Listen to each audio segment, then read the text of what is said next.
अल्हम्दुलिल्लाहिल्लज़ी अब्दअल अफ़लाक वल अर्ज़ीन वस्सलातु वस्सलामु अला मन कान नबिय्यन व आदमु बैनल माइ वत्तीन अम्मा बअदु फ़अऊज़ु बिल्लाहि मिनश शैतानिर रजीम बिस्मिल्लाहिर रहमानिर रहीम वला तहिनु वला तहज़नु व अंतुमुल अअलौना इन कुंतुम मुमिनीन वक़ाल अल्लाहु तबारक व तआला लन यनालल्लाह लुहूमुहा वला दिमाउहा वलाकिन यनालुहु तक़वा मिनकुम सदक़ल्लाहुल अज़ीम। क़ाल रसूलुल्लाहि सल्लल्लाहु अलैहि वसल्लम मन वजद सअतन फलम युज़हि फला यक़रबन्न मुसल्लाना वक़ाल नबिय्यु सल्लल्लाहु अलैहि वसल्लम इन्नमा बुइस्तुम मुयस्सिरीन वलम तुबअसू मुअस्सिरीन औ कमा क़ाल नबिय्यु अलैहि सलातु वस्सलाम। In the name of Allah, the most gracious, the most merciful, my Lord, expand me my breast is my task for me. Remove the impediment from my speech so they may understand what I say.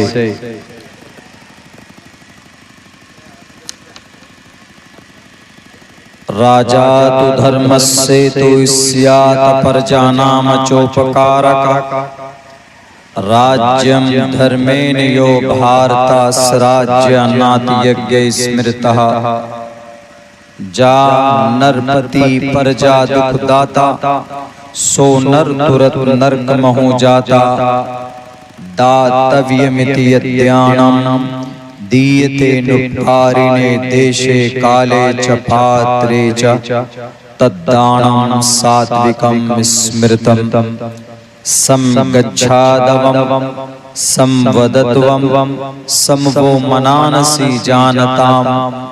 ओम नमः भगवते वासुदेवाय विश्वेश्वरा आदि पुरुष अपरंपार अल्लेख पुरुषा नमः। सदर मोहतरम गिरामी क़द्र मुअज़्ज़ज़ उलमाए किराम और इस जलसे इस्लाहे मुआशरा के बैनर तले जमा होने वाले हमारे गयूर मुसलमानों नौजवान साथियों, घरों में और पर्दे में बैठकर इस जलसे को सुनने वाली हमारे समाज के इज़्ज़तदार माँ और बहनों, माशरे की इस्लाह के ताल्लुक से प्रोग्राम है। उसी ताल्लुक से अभी तक मोहतरम उलमाए किराम ने आप लोगों के सामने बात पेश की है। हम सब की जिम्मेदारी बनती है कि जो बात कुरान और शरीयत की रोशनी में हमारे सामने आए, हमारी ये नीयत होनी चाहिए, हमारा ये अज़्म होना चाहिए कि हम उन तमाम बातों पर हम सब मिलकर उस पर अमल करेंगे इंशाअल्लाह तबारक व तआला। जलसे कॉन्फ्रेंसें लाख होती रहे, माशरे की इस्लाह के ताल्लुक से प्रोग्राम होता रहे, लेकिन अगर अमल का जज्बा पैदा नहीं होगा तो फिर इन जलसों का कोई फायदा नहीं। इसीलिए हम सब की इज्तिमाई जिम्मेदारी है, इनफिरादी जिम्मेदारी भी है कि हम अमल की कोशिश करें। जब तक अमल नहीं होगा तब्दीली नहीं आएगी। एक कान से सुन लेंगे, दूसरे कान से निकाल देंगे। एक घंटा मेरी तकरीर या हजरत सदर मोहतरम हजरत मुफ्ती साहब की तकरीर सुन लें या किसी और आलिम दीन की बात सुनकर चले जाएं, फायदा कुछ नहीं। इसीलिए अमल बहुत जरूरी है। अमल से ही आपकी पहचान बाकी रहेगी और आप सच्चे मोमिन बन सकते। और आपके लिए जो बशारत उम्मते मुस्लिमा के लिए जो पैगाम है इस पुरफितन दौर में वो ये है, वला तहिनु वला तहज़नु, न तुम्हें घबराने की जरूरत है न तुम्हें डरने की जरूरत है। शर्त ये है व अंतुमुल आलौन, तुम ही सरबलंद रहोगे और तुमसे यू आर सुपीरियर, और तुम ही आला और अशरफ हो। लेकिन एक कंडीशन लगाई, एक शर्त लगा, तुम कब सुपीरियर बन सकते हो? इन कुंतुम मुमिनीन, जब तुम मोमिन बनकर रहोगे तो तुम्हारी सरबलंदी रहेगी।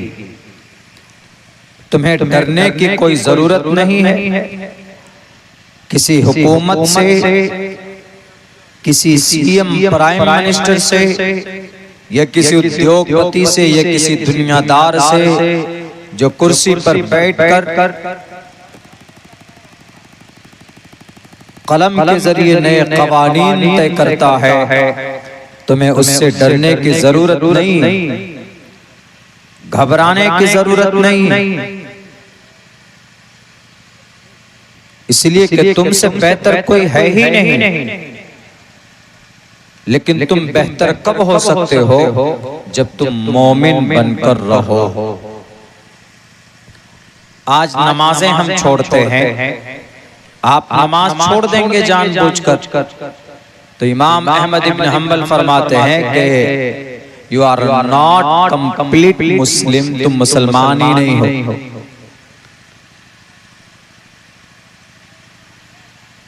नशा हराम है। हमारा जवान का एक बड़ा तबका नशा करता है। सूद हराम है, तब भी हमारे समाज में एक बहुत बड़ा तबका सूद खाता और खिलाता है। बंधन लोन हर घर में घुसा हुआ है। शादी ब्याह, लेन देन, हुकूकुल इबाद में कमी कोताही, बेईमानी, चुगलखोरी, गीबत, ये वो बुराइयां हैं जो शरीयत में बहुत खतरनाक वईदें। शराब हराम है, इन्नमल खम्रु वल मैसिर वल अंसाब वल अज़लाम रिज्सुम मिन अमलि शैतान, ये शैतान का काम है। शराब नशा करना, चाहे कोरेक्ट स्पीकर आप नशा करें, या आप दारू पीकर नशा करें, या आप ताड़ी पीकर नशा करें, या आप स्मैक सूंघ कर नशा करें, या आप टैबलेट खाकर नशा करें, जिस चीज में नशा है वो हराम। और दूसरी गंदी चीज क्या है? जुआ।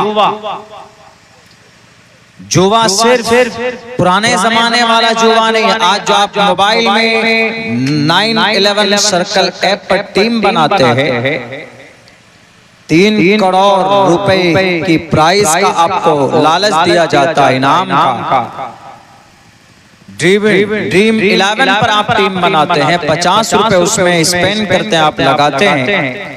एक नौजवान 5-5, 10 टीमें लगाता इस उम्मीद में कि मुझे थार गाड़ी मेरी नसीब में आ जाए, 3 करोड़ रुपए मैं जीत लूं। ये एक तरह से जुआ, और जुआ भी रिज्सुम मिन अमलि शैतान, इन्नमल खम्रु वल मैसिर, जुआ। आप मोबाइल में लूडो गेम खेलते हैं, दिस इज ऑल्सो जुआ। आप मोबाइल में ऑनलाइन पबजी गेम खेलते हैं, ये भी जुआ। तो ये हराम। अगर आप ये काम करते हैं तो इन कुंतुम मुमिनीन में फिर आप शामिल नहीं हैं, आप सुपर नहीं हुए। तो फिर इस तरह के जो कवानीन आप पर आ रहे हैं, कभी आपकी मस्जिद, कभी आपके मदरसे, कभी आपकी शरीयत, कभी आपके औकाफ की प्रॉपर्टी, कभी यूनिफॉर्म सिविल कोड, सिर्फ भारत में नहीं पूरी दुनिया में मसला खड़ा किया गया, खड़ा किया जा रहा है। कुर्तबा की इतनी बड़ी मस्जिद, आलीशान मस्जिद, साइंस, विज्ञान, टेक्नोलॉजी की शुरुआत, उसकी तालीम की शुरुआत उसी मस्जिद के गुंबद से हुई। कुर्तबा 711 में उस मस्जिद की बुनियाद रखी गई अब्दुल रहमान अल अव्वल अद दाखिल के जरिए से। लेकिन आज वो जमीन पर आज उस मस्जिद के गुंबद के नीचे, उस मस्जिद के छत के नीचे नमाज नहीं होती, अजान नहीं होती। तामीरी एतबार से इस जमीन पर सबसे दूसरे नंबर की बड़ी मस्जिद मस्जिद अक्सा, जिसको हम लोग बैतुल मक़दिस बोलते हैं, काबतुल्लाह के बाद कहा जाता है कि दूसरे नंबर पर तामीर हुई है तो मस्जिद अक्सा की होगी। मगर आज 1967 से लेकर आज तक ये मस्जिद यहूद और नसारा के कब्जे में, यहूदियों के कब्जे में। फजीलत के एतबार से काबतुल्लाह दूसरे नंबर पर मस्जिद नबवी, तीसरे नंबर पर मस्जिद अक्सा, ये तीनों मस्जिदें। लेकिन तामीरी एतबार से काबतुल्लाह, मस्जिद अक्सा, फिर मस्जिद नबवी। फजीलत में दूसरे नंबर पर मस्जिद नबवी है। इतनी मोहतरम मस्जिद जिसकी बरकत और जिसकी फजीलत अल्लाह ने कुरान में बयान की। सुब्हानल्लज़ी सख्खर लना हाज़ा, सुब्हानल्लज़ी असरा बिअब्दिही लैलन मिनल मस्जिदिल हराम इलल मस्जिदिल अक्सा अल्लज़ी बारकना हौलहु लिनुरियहु मिन आयातिना।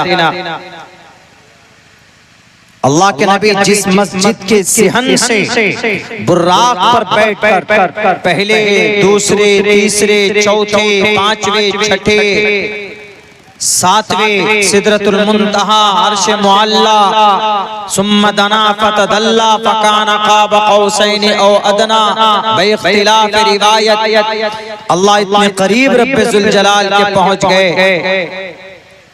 मेराज का सफर जहां से शुरू हुआ वो बाबरकत और वो मुक़द्दस मकाम आज यहूदियों के कब्जे में है। इन तमाम खुराफात और इन तमाम परेशानियों की वजह और जड़ मुसलमानों की उम्मत मुस्लिमा की बुरे आमाल। ज़हरल फसाद फिल बर्रि वल बहरि बिमा कसबत ऐदिन नास। हमारा अमल इतना खराब हो चुका है, इतना गंदा हो चुका है।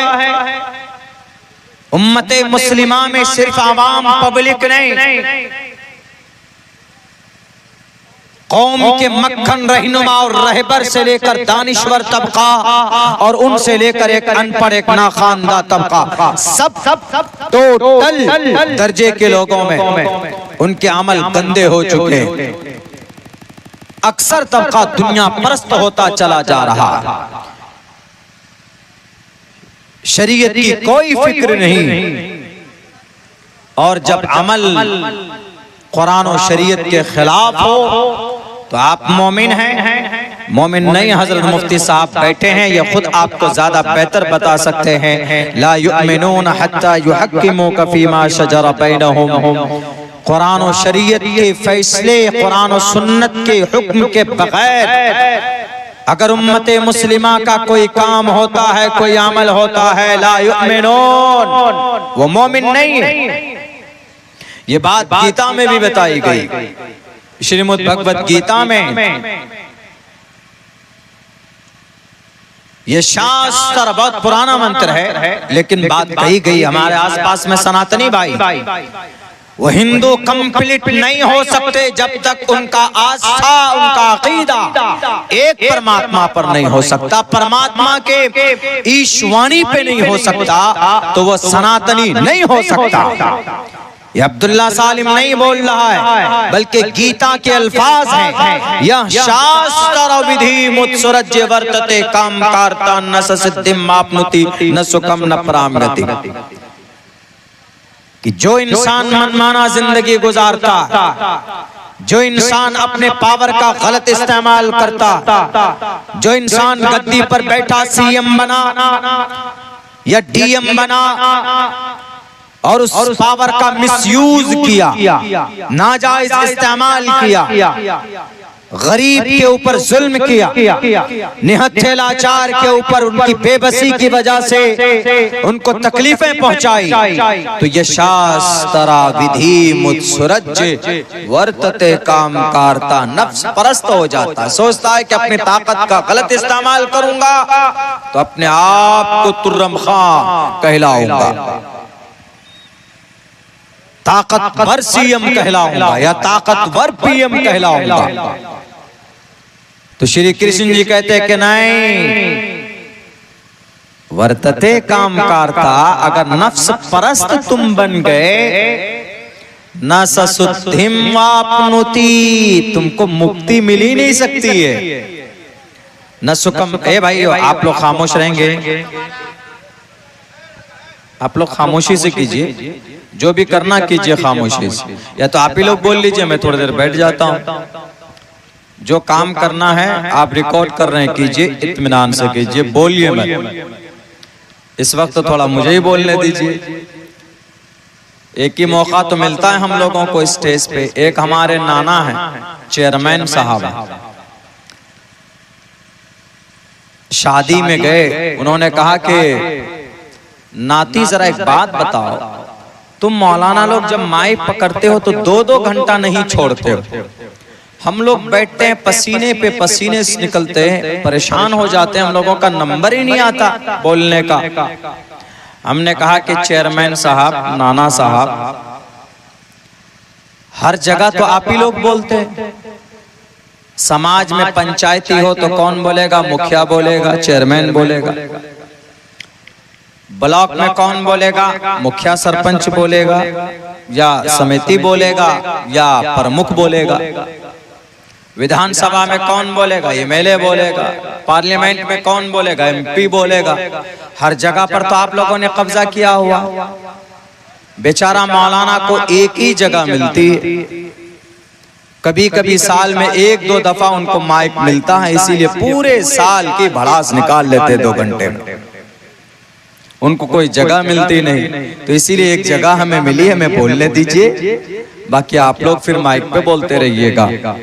तो तो श्रीमद् भगवत गीता में श्री कृष्ण जी कहते हैं, ये शास्त्रा विधि मुत्सुरज्य वर्तते काम कार्ता न सिद्धिम आपनुति न सुखम न प्रामगति। जो आदमी ईश्वर के उपदेश के खिलाफ जाता है, ये तो श्रीमद् भगवत गीता में थोड़ा सा डर दिखाया है। नासा सिद्धिम आपनुति, उसको उसकी मगफिरत नहीं हो सकती, न सुखम, दुनिया में उसको सुख नहीं मिल सकता, न प्राम गति, मरने के बाद उसको परम पद भी नहीं मिल सकता। परम पद का मतलब जन्नत, स्वर्ग।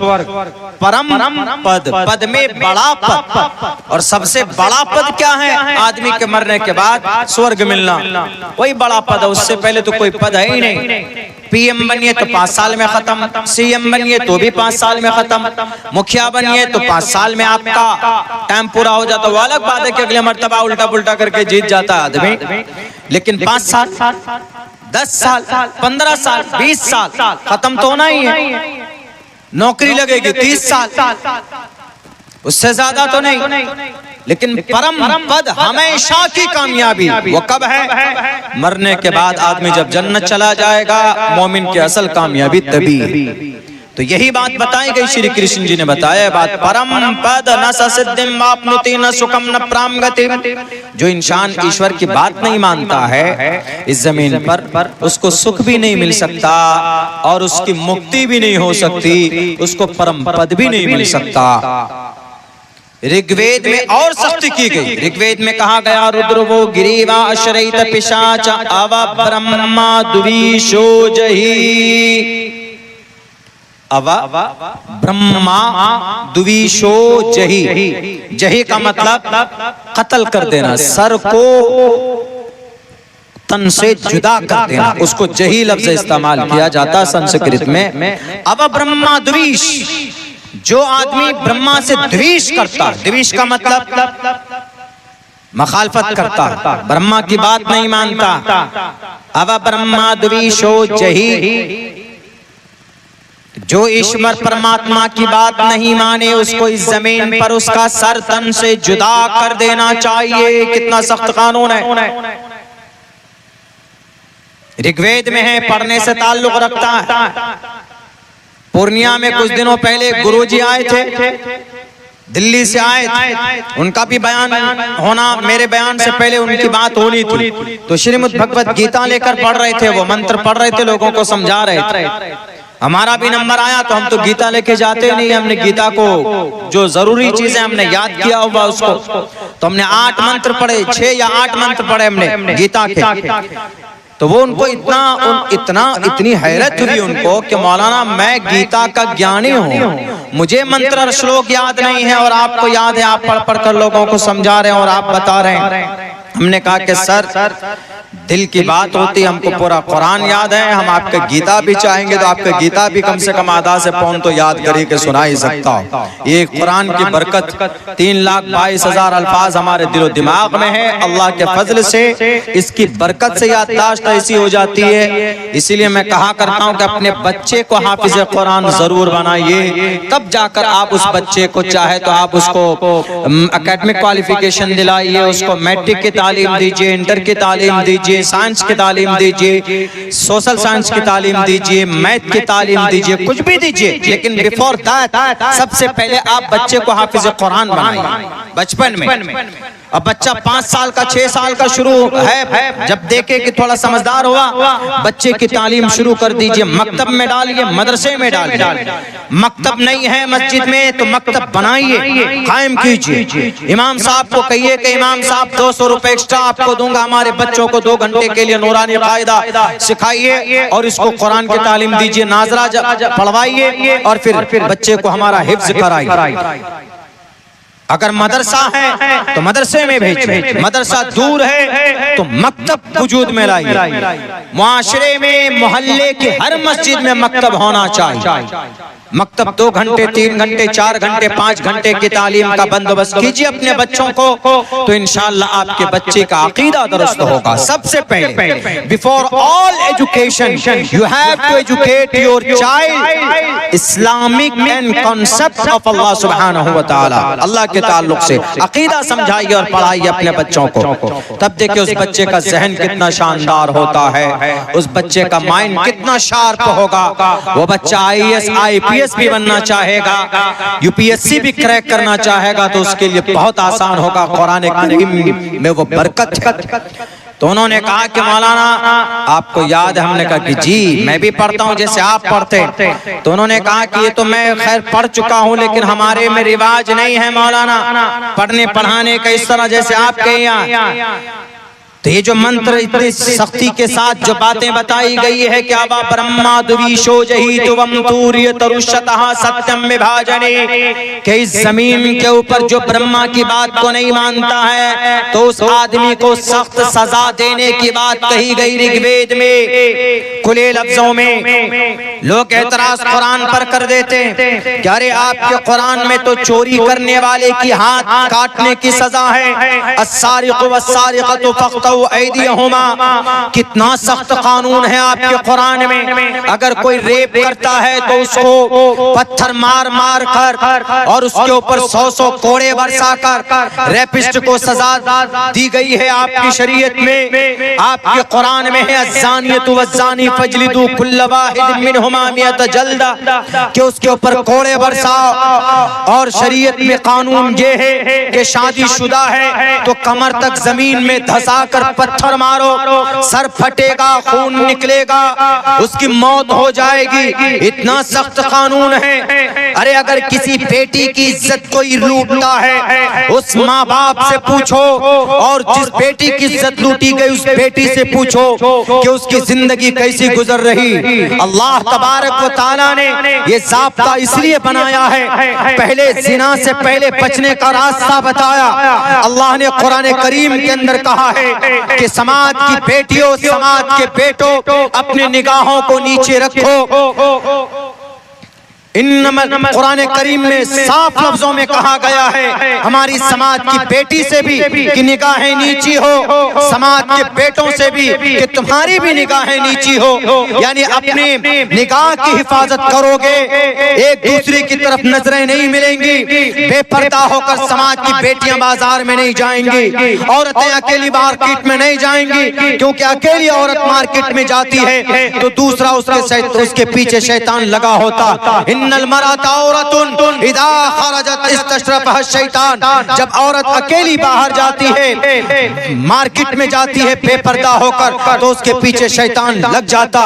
ये सारी चीजें वो हैं कुरान में जो बुर्के की बात, हिजाब की बात कही गई, नकाब की बात कही गई, पर्दे की बात कही गई। 70 आयतों पर तकरीबन कुरान करीम की 7 आयतें पर्दे, 70 अहादीस के ऊपर कुरान करीम अल्लाह के नबी अलैहिस्सलातु वस्सलाम की जो हदीस से पर्दे और समाज की बेटियों को अपनी मुशर्रा लिबास में रहने की बात कही गई है, उसका सिर्फ एक ही मतलब है कि समाज की बेटी की इज्जत की हिफाजत हो, उनकी आबरू की हिफाजत हो, दूसरा कोई और मकसद नहीं। अगर कुछ लोग ये समझते हैं कि इस्लाम में बेटियों को इसलिए पर्दे में रखा जाता है कि इस्लाम में औरतों को ज्यादा तरक्की करने की इजाजत नहीं है, इसलिए उसको पर्दे में मुक़य्यद करके रखते हैं, ये गलत प्रोपेगेंडा, ये साजिश। अगर इस्लाम में कोई समाज की बेटी पर्दे में रहकर अगर वो यूपीएससी क्रैक करना चाहे तो वह कर सकती, इस्लाम उसको मना नहीं कर सकता। अगर समाज में कोई बेटी पर्दे में रहकर सरकारी नौकरी करना चाहती है, बच्चे को पढ़ाना चाहती, तो इस्लाम उसका मुखालिफ नहीं। अगर पर्दे में रहकर समाज की बेटी अगर डॉक्टर बन गई है, MBBS MD डॉक्टर बनी, तो इस्लाम उसको मना नहीं करता। ये मीडिया वाले कभी कभी इस तरह की प्रोपेगेंडा और गलतफहमी पैदा करते हैं इस्लाम के तई, वरना Islam is the best religion to the world. दुनिया के अंदर इससे बेहतर कानून और ज़ाब्ता आज तक नहीं। उसकी वजह यह है कि इस कानून और इस ज़ाब्ता को बनाने वाला कोई इंसान नहीं, बल्कि इस कानून और इस ज़ाब्ता को बनाने वाला अल्लाह तबारक व तआला की ज़ात है। और अल्लाह से बेहतर कौन कानून बना सकता। अगर समाज में ज़ानी को अगर सजा दी जा रही है तो पहले इस जिना से बचने का अल्लाह ने रास्ता बताया, वला तक़रबुज़ ज़िना इन्नहु कान फ़ाहिशा।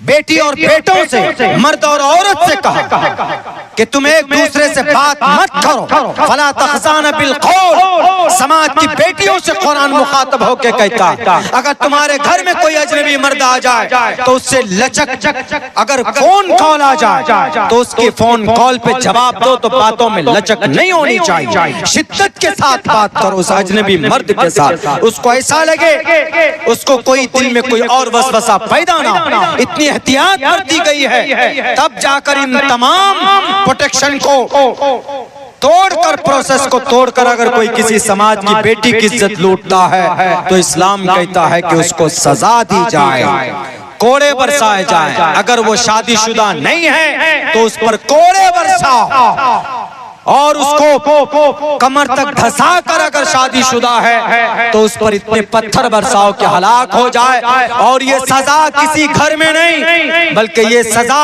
बरसरेआम वलियशहद अज़ाबहुमा ताइफतुम मिनल मुमिनीन, लोगों के बीच में हो। और सुनो, सजा देने में कोई रियायत नहीं एमएलए का बेटा है, ये मालदार मुखिया का बेटा है, या ये करोड़पति का बेटा है तो सजा नहीं कम होनी चाहिए। शरीयत कहती कि नहीं, कोई रियायत नहीं। शरीयत में किसी की शरीयत के ताल्लुक से इंसाफ बराबर, शरीयत में कोई रियायत नहीं। मुफ्ती साहब का बेटा हो कि काजी साहब का बेटा हो कि बादशाह का बेटा हो कि मंत्री का बेटा हो, इक्वल। इस्लाम में कोई भेदभाव नहीं। इस्लाम के अंदर कोई अमीर और गरीब हुक्म के एतबार से नहीं। जो कानून गरीब के लिए वही कानून अमीर के लिए। 5 वक्त की नमाज फर्ज सबके लिए, गरीब के लिए भी, अमीर के लिए भी, मालदार के लिए भी, सबके लिए। नमाज पढ़ने में ऐसा नहीं कि मालदार होगा तो आगे सब में जाएगा, गरीब होगा तो सबसे पीछे सब में जाएगा। नहीं, जो पहले जाएगा इमाम के पीछे वही खड़ा होगा। जो बाद में जाएगा, अगर मंत्री है, कोई मिनिस्टर है, तो पीछे चप्पल की जगह पर जगह मिलेगी तो वही नमाज पढ़ेगा। यह है इक्वालिटी, बराबरी। इस्लाम में इन चीजों की कोई अहमियत नहीं है, इसलिए कि इस्लाम अल्लाह के कानून का नाम है, अल्लाह की शरीयत का नाम। बहरकैफ बात यहाँ चल रही थी जानकारी शास्त्र के ताल्लुक से। जो शास्त्र की बात को नहीं मानता मुजरिम है, कुरान में भी मुजरिम है। हमारे सनातनी भाइयों, आपके ग्रंथ में भी वो मुजरिम। बस फर्क यह है कि हम मुसलमान कुरान और सुन्नत के मुताबिक, कुरान और सुन्नत के मुताबिक जिंदगी गुजारने के लिए हमारे उलमा बयान करते हैं, और हम अपनी जीवन में सबसे बड़ी चीज इसको समझते हैं और मानते हैं। अल्हम्दुलिल्लाह। वो अलग बात है कि हम लिए एतबार से कुछ कमजोरियां हैं, खामी है हम में, लेकिन हम इनसे बढ़कर हम किसी और दूसरे संविधान को, दूसरी चीज को नहीं मानते अपने मजहब के एतबार से, धार्मिक के एतबार से। हमारे हिंदू भाइयों में बहुत खामी है, कमी है। अभी जैसे हम लोग वक्फ का मामला लेकर सड़कों पर है, चूंकि शरीयत में है, वक्फ का ताल्लुक अल्लाह के नबी की जीवन से है। इस जमीन पर इमाम शाफी फरमाते हैं कि सबसे पहले दान अगर किसी ने किया है अल्लाह के रास्ते में तो जनाब मोहम्मद रसूलुल्लाह सल्लल्लाहु अलैहि वसल्लम ने किया। 6 बाग़ात यहूदियों की तरफ से मिले थे तोहफे में, आप अलैहिस्सलाम ने फौरन अल्लाह के रास्ते में वक्फ कर दिया, दान कर दिया, दे दिया। कुरान में कहाँ है? मीडिया वाले बोलते हैं क्या क्या रे, कुरान में तो कहीं लफ्ज वक्फ है ही नहीं, लफ्ज वक्फ नहीं है कुरान में। और फिर क्यों ये मुसलमान लोगों को, ये मौलाना लोग ऐसे बोलते हैं कि मौलाना और मुल्ला लोग अपनी दुकान चलाने के लिए ये लोग जुमे में बयान करते हैं कि देखो वक्फ के ऊपर हमला हो रहा है, ऐसा हो रहा है, वैसा हो रहा है। खामखा इन लोगों ने बरगलाया। लफ्ज़ वक्फ कुरान में नहीं है, अगरचे वक्फ के ताल्लुक से, लेकिन दूसरा लफ्ज़ है लन तनालुल बिर्र हत्ता तुनफिकू, खर्च करना अल्लाह के रास्ते में। इसी को उर्दू में, अरबी में वक्फ बोलते हैं, हिंदी में दान बोलते हैं, संस्कृत में भी दान बोलते हैं, और भी कई आयतें हैं। और हदीस है इज़ा मातल इंसानु इनक़ता अमलुहु इल्ला मिन सलासा इल्ला मिन सदक़तिन जारियतिन, सदक़ा जारिया। आपने कोई चीज अल्लाह के रास्ते में कुर्बान कर दी, वक्फ हो गई। ये तो कुरान और हदीस की दलील है। वक्फ सिर्फ कुरान और हदीस में भी नहीं, हमारे सनातनी भाइयों के ग्रंथ में भी है। अगर कोई सनातनी भाई बैठे हैं तो श्रीमद् भगवत गीता अध्याय 20, अध्याय 17, मंत्र 20 और 21, दातव्यमिति यद्दानं दीयते नुपकारिणे देशे काले च पात्रे च तद्दानं सात्विकं स्मृतम्। दातव्यमिति यद्दानं, लोगों को चाहिए कि समाज में अगर कोई गरीब है उसकी मदद करे, ये दान है। समाज में अगर कोई भूखा है उसको खाना खिलाए, ये दान है। समाज में अगर किसी के पास पैसे नहीं के इलाज कराएगा उसको पैसा फराहम करना, ये दान है। समाज में हर जरूरतमंद की जरूरत को पूरी करना दान है। श्रीमद् भगवत गीता दातव्यमिति यद्दानं दीयतेनुपकारिणे देशे काले च पात्रे च तद्दानं सात्विकं स्मृतम्। और आगे क्या ताकीद की गई है, अगर कोई व्यक्ति किसी व्यक्ति की मदद कर रहा है दान कर के जरिए से, कि लो जी तुमको 5000 की जरूरत है, तुमको इलाज कराना, ये लो, देकर भूल जाओ। ये नहीं कि आइंदा चलकर 1 महीने 2 महीने 3 महीने के बाद तुम्हारी कोई बात नहीं मानी तो तुम उसको कहोगे कि तुमको शर्म नहीं आ रही है, तुमको 5000 रुपए से मैंने ताउन पेश की है। इसको बोलते हैं एहसान जतलाना। और श्रीमद् भगवत गीता में इसकी मखालफत की गई कि ये हरकत नहीं होनी चाहिए। देशे काले च पात्रे च तद्दानं सात्विकं स्मृतम्। उसको टारगेट मत करो, उसको जतलाओ मत कि हमने तुम्हारे ऊपर दान किया। दान है,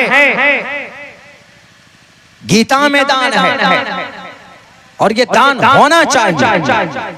दूसरे को अगर हम कुछ देते हैं सदका की नियत करके तो दान, और इस्लाम में इसी दान की कीमत है। और ऐसे जो लोग भारत की धरती पर जिन्होंने दान किया, ऐसी जमीन और ऐसी प्रॉपर्टी तकरीबन 9.5 लाख प्रॉपर्टी है, एकड़ जमीन है भारत की धरती पर। सिर्फ बहुत ज्यादा नहीं है, इससे पहले रेलवे के पास है, आर्मी के पास है, इनसे ज्यादा जमीन है। 18, 20 लाख एकड़ जमीन इनके पास है। और भी दूसरे संस्थान उनके पास है। 32 औकाफ है, 32 वक्फ बोर्ड है भारत में। मुस्लिम वक्फ बोर्ड है, सिख वक्फ बोर्ड है, हिंदू वक्फ बोर्ड है, क्रिश्चियन वक्फ बोर्ड है, जैन वक्फ बोर्ड है, बौद्ध वक्फ बोर्ड है। 32 वक्फ बोर्ड।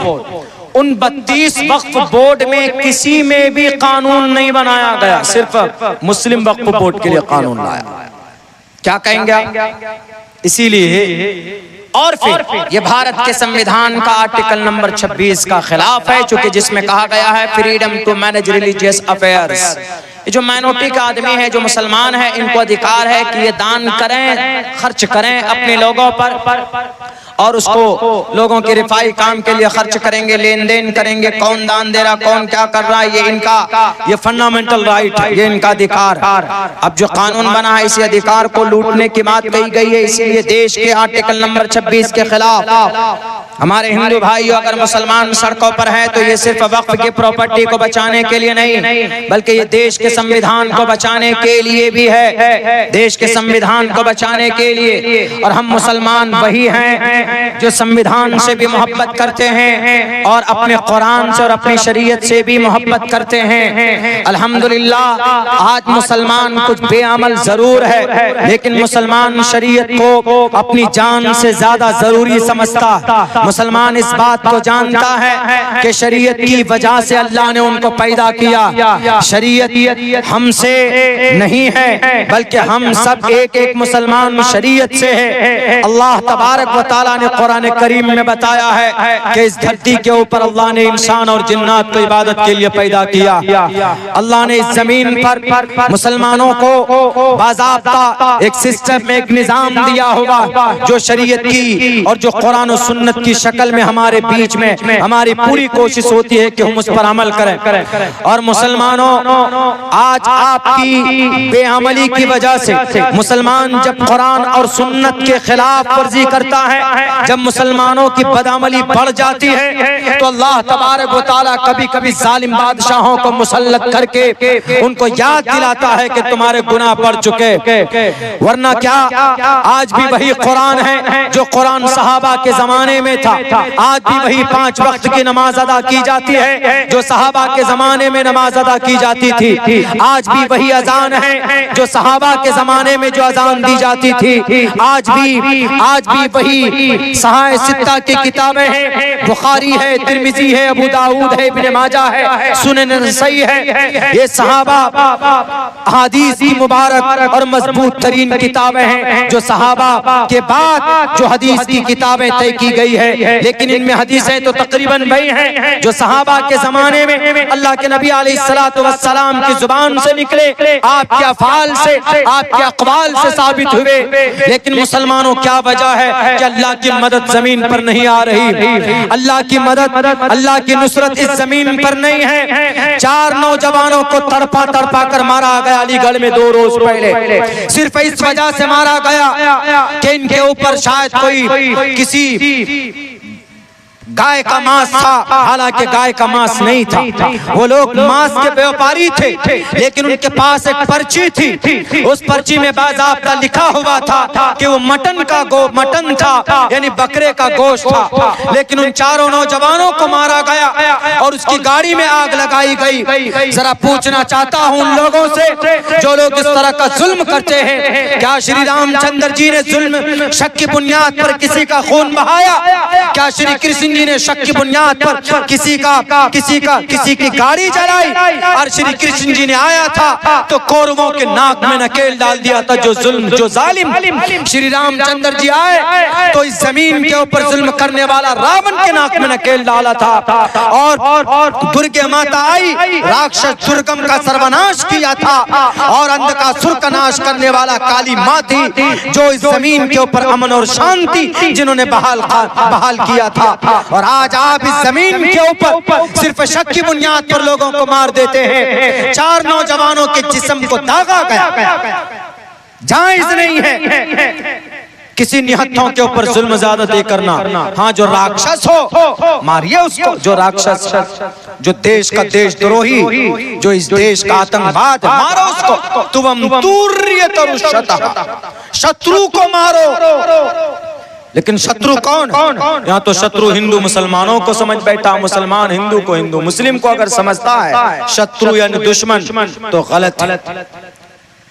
भारत में कोई एक दूसरे का दुश्मन नहीं है, सब भाई और भाई। शत्रु वो होता है, शत्रु कभी कभी भाई बन जाता है। अगर भाई आपका मर्डर कर रहा तो भाई शत्रु, कोई डाकू आपका मर्डर कर रहा तो डाकू शत्रु। तो इसीलिए इस तरह की हरकतें न की जाए। और मुसलमानों, इतनी सारी परेशानियां, यकीनन हमारा अमल इतना खराब हो चुका है कि हमारे बदअमली की वजह से आज इस उम्मत पर वबाल। हजरत वाला ने तकरीर की अभी इर्तिदाद के ताल्लुक से, समाज की बेटियां जो मुर्तद हो रही है उनमें से अक्सर बच्ची जो मुर्तद होती, मुर्तद होना इतना बड़ा गुनाह है आप अंदाजा नहीं लगा सकते। मन यर्तद मिनकुम अन दीनिही फयमुत व हुवा काफिरुन। जो आदमी अपने दीन से मुर्तद हो जाए, यानी मोमिन है लेकिन अपने इश्क के चक्कर में, दोस्ती के चक्कर में, समाज की बेटियां या गुर्बत की वजह से मजबूर होकर किसी नौ मुस्लिम लड़के के साथ चली जाती हैं, शादी कर लेती हैं, उनका धर्म अपना लेती हैं, या दुनिया में कोई भी धर्म अपना ले इस्लाम के अलावा, तो मुर्तद बोलते हैं। मुर्तद हो जाना, फिर जाना, अलग हो जाना, सौदा कर लेना। फयमुत, अगर वो उसी हाल में मर जाए, वह फहुवा काफिरुन, तो वो कुफ्र की हालत में मरेगा। उसका कोई भी अमल मरने के बाद अब काबिल कबूल नहीं होगा। लेकिन ये होता कैसे? बहुत सारे वजूहात हैं। जैसे हजरत ने मखलूत तालीम के ताल्लुक से बात की, हमारी बच्चियों को हम स्कूल भेजते हैं, कोचिंग सेंटर भेजते हैं, हमारी बच्चियां जाती है, वहां पर बच्चों की दोस्ती हो जाती है कुछ इस वक्त में, इस लड़कपन में, और फिर बच्चियां मुर्तद होती है। लेकिन इनमें से एक तबका बच्चियों का ऐसा भी है कि गुर्बत की वजह से, गरीबी की वजह से वो कुफ्र कर बैठती हैं, ईमान का सौदा कर लेती। अल्लाह के नबी फरमाते हैं, कादल फक्र अन यकून कुफ्रन, फक्र और तंगदस्ती कभी कभी आदमी को काफिर बना देता है। जैसे लोग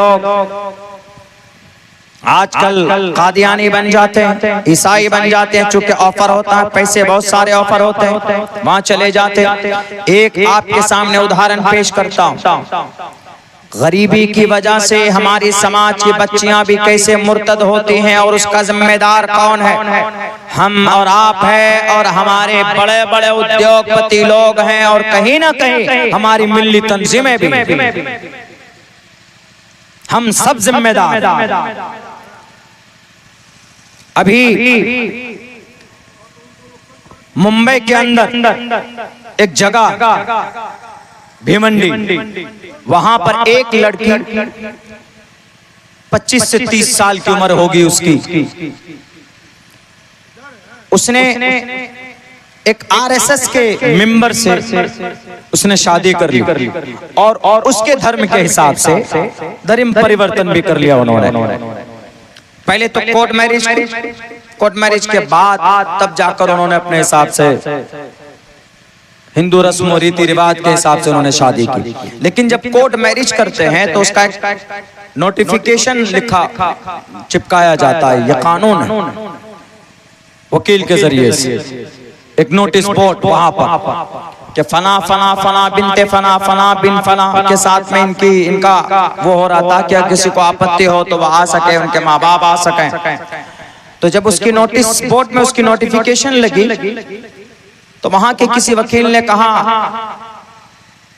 कोई सोशल वर्कर होंगे या कोई किसी मिल्ली जमात के वहां पर जिम्मेदार होंगे, उनको फोन किया कि आप लोग बैठे हुए हैं, यहाँ एक बेटी है 30 साल की उम्र है और पढ़ी लिखी बच्ची है, वो देखिए कोर्ट मैरिज कर रही है और लड़का सनातनी है। तो जिम्मेदार लोग उसके घर पे पहुंचते हैं, जाकर कहते हैं कि बेटी तुमने कोर्ट मैरिज कर लिया? जी। तुम मोमिन थे पहले? हाँ, हम मोमिन थे, हमारे माँ बाप मोमिन, मेरे भाई बहन सब मुसलमान हैं, लेकिन मैंने सिर्फ अपने ईमान मैंने अपना मजहब बदल लिया। आई कन्वर्टेड इनटू द सनातन धर्म। उन्होंने कहा कि तुमको नहीं पता ये इतना बड़ा गुनाह है, इतना बड़ा जुर्म है, ईमान से बढ़कर इस जमीन पर कोई दौलत नहीं, कोई नेमत नहीं है, और तुमने ईमान का सौदा कर लिया है चंद रुपयों की वजह से। तब उस बच्ची ने कहा कि बैठिए सदर साहब, वो उस तंजीम के सदर थे, अब कौन सी तंजीम थी नहीं थी ये एक्सप्लेन नहीं करूंगा। उन्होंने कहा कि आप सदर मोहतरम हैं, आप बैठिए, आज आपको खबर लगी तो आज आप आए, चलिए शुक्रिया, कम से कम अखीर में तो आए। उन्होंने कहा, उस बच्ची ने कहा कि मेरी उम्र 30 साल है सदर मोहतरम साहब, 30 साल से 30 साल मेरी उम्र हो गई, मेरी शादी कम से कम 25 साल की उम्र में होनी थी, 5 साल लेट मेरी शादी हो रही, और वो भी मेरी शादी मैंने मेरे दोस्त से की। ये जो लड़का है आरएसएस का मेंबर है कि नहीं है ये इसका पर्सनल लाइफ, लेकिन मेरे साथ मेरा दोस्त है, मैंने इससे शादी की। कहा क्योंकि इससे शादी कोई मुसलमान लड़का नहीं मिला। उन्होंने कहा कि पिछले 5 साल से इंतजार कर रही हूँ। मेरे वालिदे मोहतरम का जब मैं 15 साल की थी उसी वक्त उनका इंतकाल हो गया। मेरी पढ़ाई के लिए मेरी माँ, हम इतने गरीब हैं कि मेरी माँ घरों में जाकर बर्तन मांझ कर मेरे स्कूल की फीस अदा करती थी और मुझे यहाँ तक पढ़ाया, मुझे ग्रेजुएट बनाया। मेरी एक बहन है मुझसे छोटी, मेरा एक छोटा भाई। मेरी माँ बीमार बेड पर पड़ी हुई। सदर मोहतरम साहब, मेरे वालिद तो बहुत पहले चले गए, हमारे घर में कमाने वाला कोई नहीं बचा, जिम्मेदार और सहारा देने वाला कोई नहीं बचा। जो भी थी मेरी माँ थी। मेरी माँ पिछले कई साल से बेड पर है, बीमार है। चलिए जैसे तैसे करके ये जो लड़का है 5 साल से जिसके साथ 5 साल से मेरे साथ है, 5 साल ने बल्कि ज्यादा दिन का उसने बताया, उन्होंने कहा कि मेरे माँ की दवाई और मेरे घर में कोई भी अगर कोई बड़ी जरूरत होती है तो ये लड़का फौरन ला कर देता है और मेरी घर की जरूरत पूरी करता। इसको इससे कोई सरोकार नहीं कि मैं मुसलमान हूं, मेरी फैमिली मुसलमान है। ये मदद करता है तो मुझसे बड़ा हमदर्द इसके सामने कोई नहीं, इससे बड़ा हमदर्द मेरे सामने कोई नहीं। उन्होंने कहा कि मौलाना सदर मोहतरम साहब, फिर भी उन्होंने कहा कि बेटी कुछ भी है, उन्होंने हमदर्दी की है तो कोई बात नहीं, उसको उसका अज्र मिल जाएगा, लेकिन तुमने ईमान क्यों फरोख्त किया? तुम हमसे राब्ता करते, तुम हमसे संपर्क करते। उन्होंने कहा कि सबसे पहली बात तो शादी की ले लीजिए। 5 साल से इंतजार में बैठी हूँ कि कोई मुस्लिम घराने से कोई मुस्लिम लड़का आएगा, मेरी शादी होगी उससे और मैं उसके साथ एक जिंदगी बिताऊंगी। लेकिन 5 साल में कितने रिश्ते आए, रिश्ते आते थे। आखिर के अंदर में डिमांड होता था कि कैश कितना देंगे आप, या गाड़ी कौन सी देंगे, सामान कितना मिलेगा। मेरी माँ कहाँ तक दे पाती?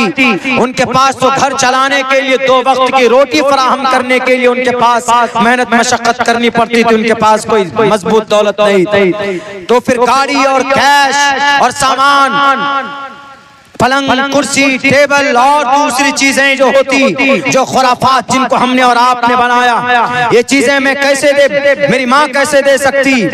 इसीलिए पिछले 5 साल में कितने भी रिश्ते आए, उनमें से कोई अल्लाह का नेक बंदा नहीं आया जिसने मेरी गरीबी पर तरस खाकर ये कहा हो कि चल बहन मैं तुमसे शादी करने के लिए तैयार हूँ, मुझे तुमसे कुछ नहीं लेना। 5 साल से इंतजार कर रही हूँ। 5 साल के बाद मजबूर होकर जब मेरी उम्र बर्बाद हो रही है, तब जाकर मैंने इस नौजवान से कहा कि मेरे साथ शादी करोगे? तो इसने कहा हाँ शादी करूंगा, लेकिन तुमको एक शर्त है कि तुमको अपने ईमान का सौदा करना होगा, तुमको RSS का मेंबर और तुमको हिंदू बनना होगा। उन्होंने कहा कि मुझे मंजूर है। मैंने अपनी रजा से 10 साल तक 5 साल तक इंतजार किया, कोई नहीं आया। उससे पहले मेरे घर में जब भी जरूरत पड़ती थी, मेरा घर किराए का घर है सदर मोहतरम साहब, क्या इस्लाम में कोई बंदोबस्त नहीं है गरीबों की मदद के लिए? उन्होंने कहा कि बेटी कुछ भी हुआ तौबा कर लो, इतना बड़ा पाप है, ये इतना बड़ा गुनाह है कि मरने के बाद तुमको जन्नत नहीं मिल सकती। अल्लाह तुमसे पूछेगा तो तुम क्या जवाब दोगी? तो उस बेटी का जवाब सुनिए। उसने कहा कि अल्लाह क्या पूछेगा? अल्लाह यही पूछेगा कि ईमान का सौदा क्यों किया। तो मैं ये कहूंगी अल्लाह के सामने कि अल्लाह मजबूर होकर किया, गरीबी की वजह से किया। तुमने एक गैर से शादी क्यों की? अल्लाह मैंने 5 साल तक इंतजार किया, आपकी कौम में से कोई नहीं आया, शादी के लिए नहीं आया। मजबूर होकर मैंने उससे कि उसने मुझसे 1 रुपए का मुतालबा तक नहीं किया, इसलिए मैंने किया। और अल्लाह सवाल करेगा तो मैं कहूंगी कि अल्लाह क्या इस्लाम में ज़कात का निजाम नहीं था? जब ज़कात का निजाम था तो मेरे पड़ोस में एक सेठ साहब जो हर साल अपनी बेटियों को, अपने बच्चों को ईद में 50-50 हजार रुपए के कपड़े शॉपिंग कराते। उसकी बेटी की 2 साल में शादी हुई, उनका डेकोरेशन स्टेज का सिर्फ 10 लाख रुपए का था। अगर उनमें से 5 लाख रुपए भी बचाकर मेरे घर पर भीख समर कर देकर चले जाते तो मेरी शादी हो जाती और मेरी बहनों की और मेरे भाई की जिंदगी गुजारने का कोई सामान मिल जाता और हम अपनी जिंदगी गुजार पाते। लेकिन नहीं दिया। 10 लाख रुपए डेकोरेशन किए, 1.5 करोड़ रुपए शादी में खर्च किए, 3 करोड़ रुपए भी खर्च हुए। अभी कुछ दिन पहले शादी हुई। क्या 3 करोड़ रुपए खर्च करना जरूरी था? अगर 1 करोड़ खर्चा करता, 2 करोड़ रुपए समाज के ऐसी गरीब बच्चों को ढूंढ कर शादी करवाता, मैं कसम खाकर कहता हूं कि अल्लाह तबारक व तआला आसमान पर उसके लिए खैर और भलाई के फैसले करता, जमीन पर गरीबों गरीबों की जुबान से दुआ निकलती तो इस समाज का और इस कम्युनिटी की तकदीर बदल जाती इस जमीन पर। लेकिन नाम और शोहरत की वजह से उन्होंने 3 करोड़ रुपए खर्च किए। तो अल्लाह से मैं कहूंगी, अल्लाह यही कहेगा, अल्लाह से कहूंगी कि उद्योगपति थे नहीं आए, आज सदर साहब आए हैं। पूछो इस सदर साहब से, क्या आपके पास गरीब बच्ची की शादी कराने का कोई उपाय है? आपके पास गरीब लोगों की मदद के लिए कोई बैतुल माल है? नहीं है। तो फिर आपको हमसे सवाल करने का अधिकार नहीं है। इसीलिए कि ज़कात के पैसे कहां जाते हैं और वक्फ की प्रॉपर्टी की आमदनी कहां जाती? मिल्ली तंजीमों को हम चंदा देते हैं, चाहे बिहार की मिल्ली जमात हो कि हमारी पूरे देश की मिल्ली जमात हो, इनके पास करोड़ों पैसे, करोड़ों रुपए, तो समाज की गरीब बच्ची के लिए शादी का बंदोबस्त क्यों नहीं करते? हमारी बच्चियां स्कूल में जाती हैं जहां पर मखलूत तालीम होती है तो वो अपने ईमान का सौदा कर लेती है। हमने अपने स्कूल क्यों नहीं बनाए? हमने अपनी यूनिवर्सिटी क्यों नहीं बनाई? इस उम्मत को बनाना चाहिए। सारी चीजें थी हमारे पास पहले 1924 तक थी, लेकिन 1924 के बाद ये कौम तो सिर्फ खाने और पीने में मस्त है।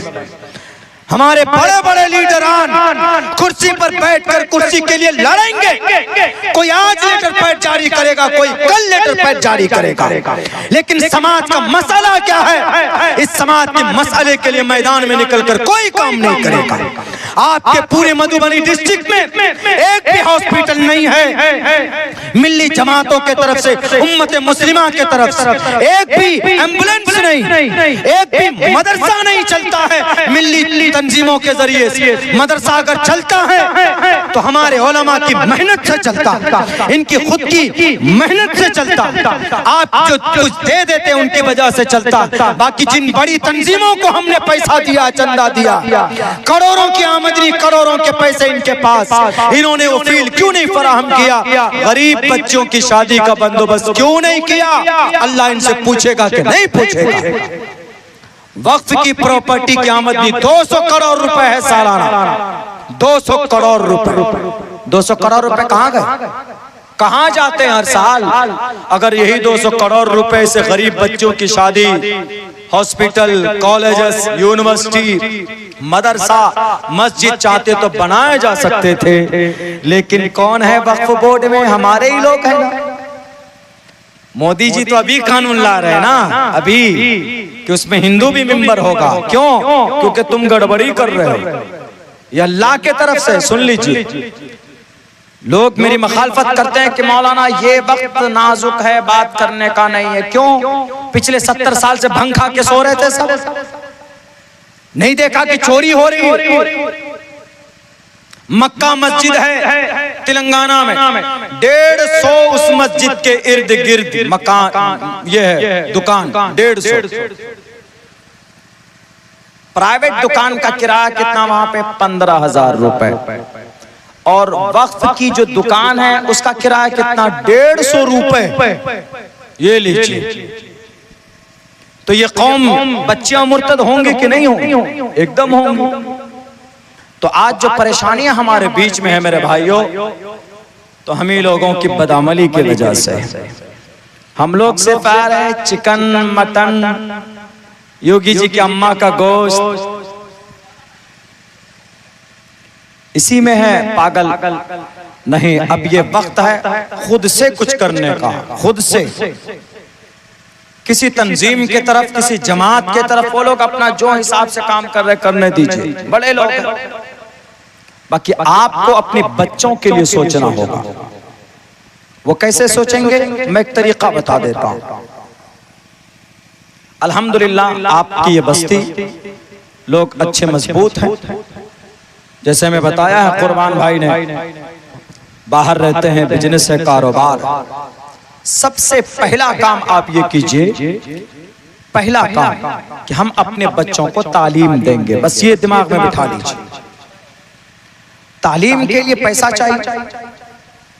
आप कहेंगे कि मौलाना आपका बच्चा हाफिज भी बन सकता, आपका बच्चा मास्टर भी बन सकता। ऐसा निजाम अगर बनाना हो, राब्ता कीजिए, इंशाअल्लाह मैं हर कदम पर आपकी मदद करूंगा। मैं एक ऐसा तालीमी इदारा चला रहा,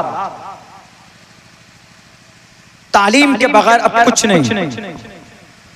तालीम ही एक ऐसा हथियार है जिससे हम अपनी कोई भी इज्जत दोबारा पा सकते हैं, वअंतुमुल आलौन वाली ताकत पा सकते हैं।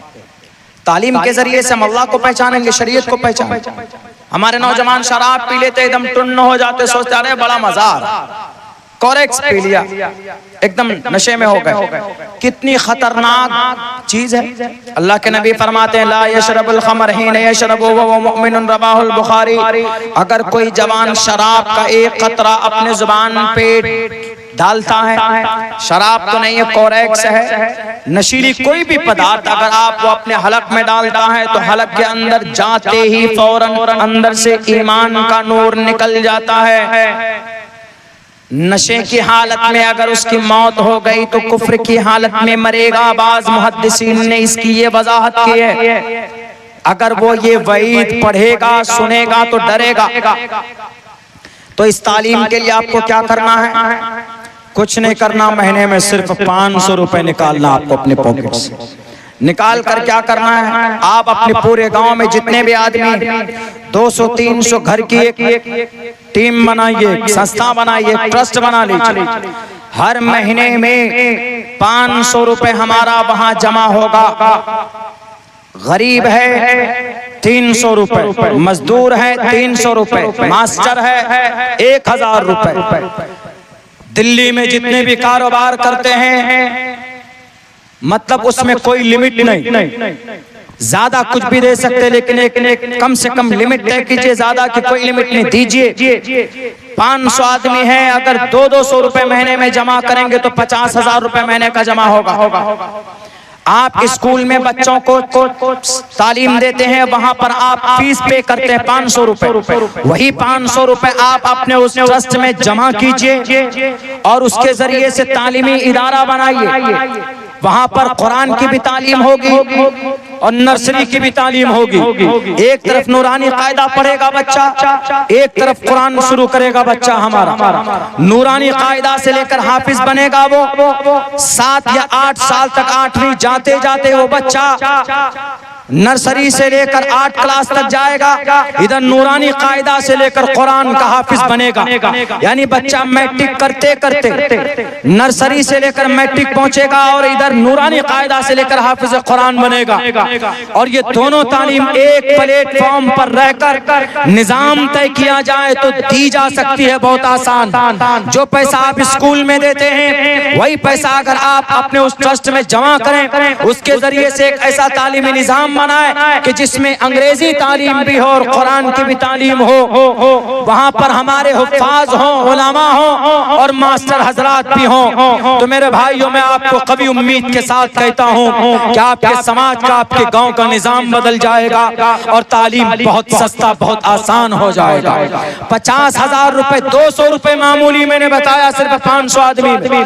अगर 1000 दे, 500 आदमी अगर 400 रुपए दे दे तो 1 लाख रुपए एक महीने में जमा हो जाएगा और 12 महीने में 12 लाख रुपए जमा होगा और 12 लाख रुपए में आपके मोहल्ले के बच्चों को तालीम देने के लिए बहुत काफी है 1 साल के अंदर। लेकिन ये जभी होगा जब हमारे नौजवान माई 11 सर्कल ऐप से अपनी टीम को, अपने आप को हटाएंगे। जब हमारे नौजवान हो जो पुड़िया खाते हैं, रजनीगंधा दिन में 5-6 खा जाते, बाज नौजवान तो 24 घंटा एकदम सप्लाई मुंह में करके रखता, रात में सोता तो मुंह में डाल के सोता।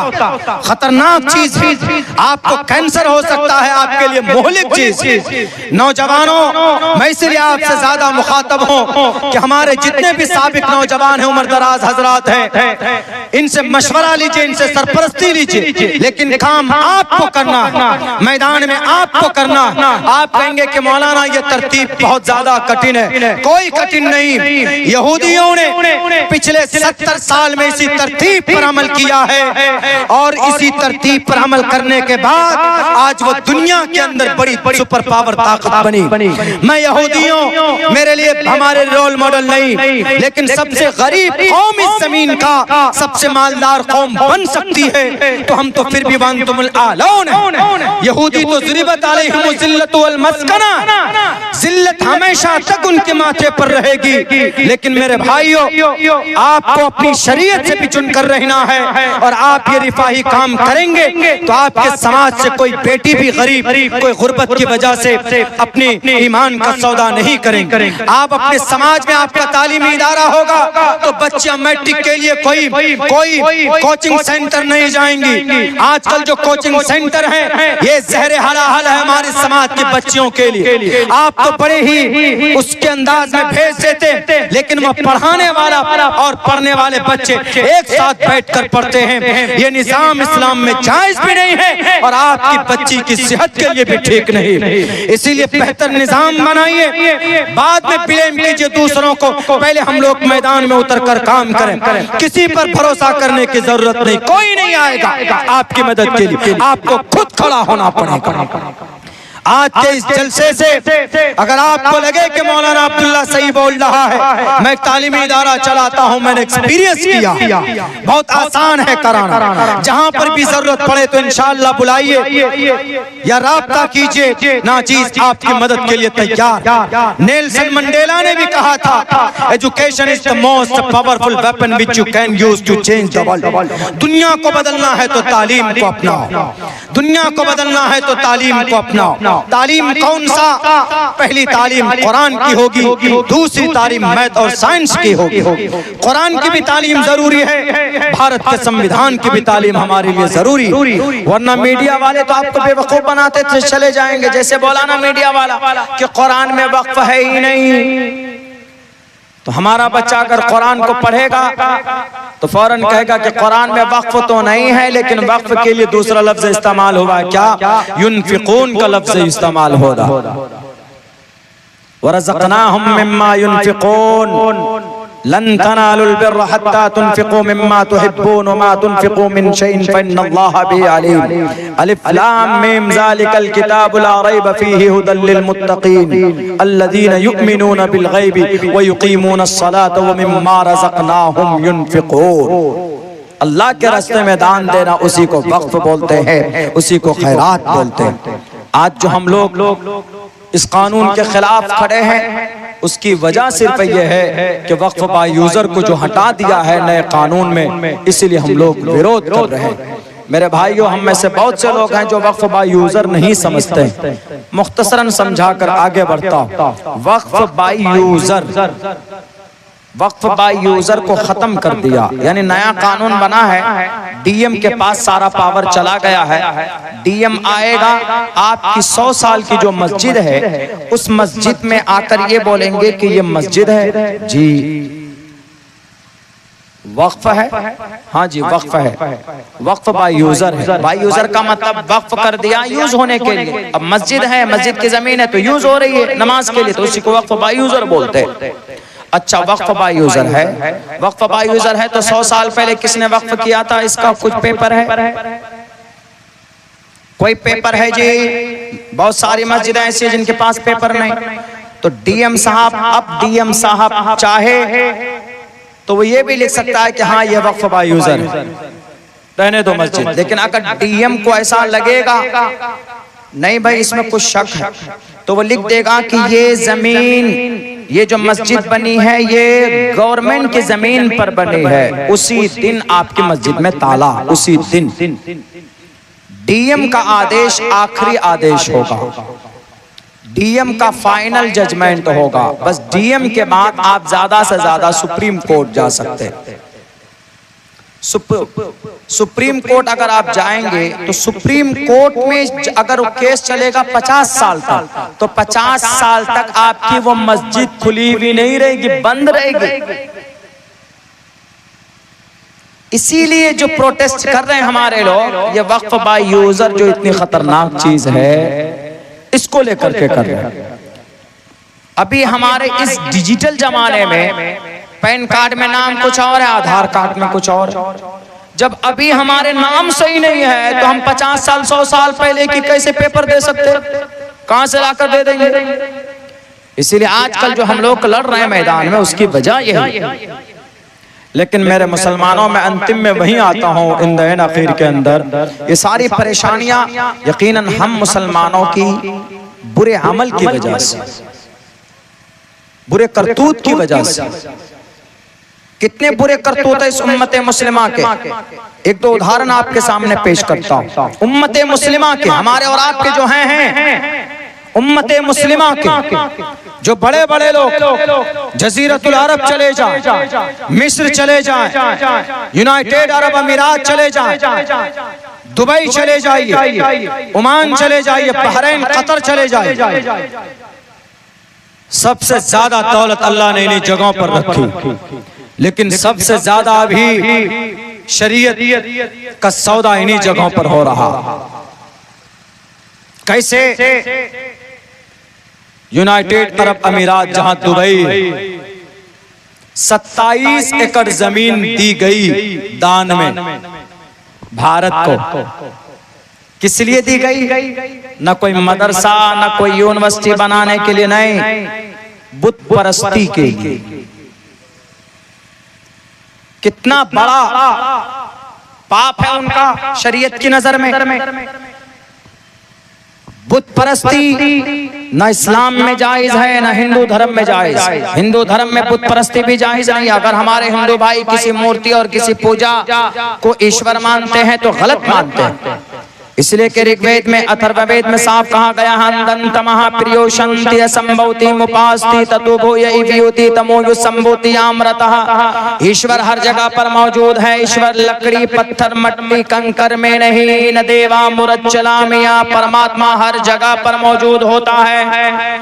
अगर कोई मुसलमान किसी जगह पर सिर्फ मस्जिद में खुदा को समझता है कि मस्जिद में ही खुदा है, गलत बात। मस्जिद में खुदा सिर्फ नहीं है, मस्जिद पवित्र जगह है। मस्जिद अल्लाह को पसंद है। तमाम जगहों में अल्लाह को पसंदीदा जगह मस्जिद है। इन्ना हब्बल बिलादी इलल्लाहि मसाजिदुहा व अबग़ज़ुल बिलादी इलल्लाहि अस्वाक़ुहा। 6 करोड़ 30 लाख मुरब्बा मील की ये जमीन है, ये धरती है। इस जमीन में तमाम इन 6 करोड़ 30 लाख मुरब्बा मील की धरती पर सबसे मुबारक और मोहतरम कोई जगह अल्लाह को है तो वह जमीन, वो मस्जिद है। और नापसंद जगह मार्केट है, बाजार है। अल्लाह के नबी अलैहिस्सलातु वस्सलाम का फरमान, मस्जिद ऐसा नहीं कि मस्जिद में लोग सजदा करते हैं तो सिर्फ वहीं अल्लाह है। अगर कोई मस्जिद नहीं है, कहीं मस्जिद ही नहीं है, अगर कोई जंगल में यहाँ पर नमाज पढ़ता है तो क्या यहाँ अल्लाह नहीं है? अल्लाह हर जगह पर। वल्लाहु माकुम व नहनु अक़रबु इलैहि मिन हब्लिल वरीद। ए बंदा, मैं तुझसे तेरे शहरग से भी ज्यादा करीब हूँ। यहाँ पर एक रग है, अगर वो रग कट जाए तो आदमी चंद सेकंडों में मर जाता। सबसे ज्यादा सेंसिटिव जगह है। इसीलिए अल्लाह ने कुरान में कहा, वनहनु अक़रबु इलैहि मिन हब्लिल वरीद। मैं तेरे इस शहरग से भी ज्यादा तुझसे करीब हूँ। इसलिए ये मत समझना कि तुम गुनाह कर रहे हो, मैं नहीं देख रहा हो। तुम जहां पर भी रहो, मैं तुम्हारे साथ।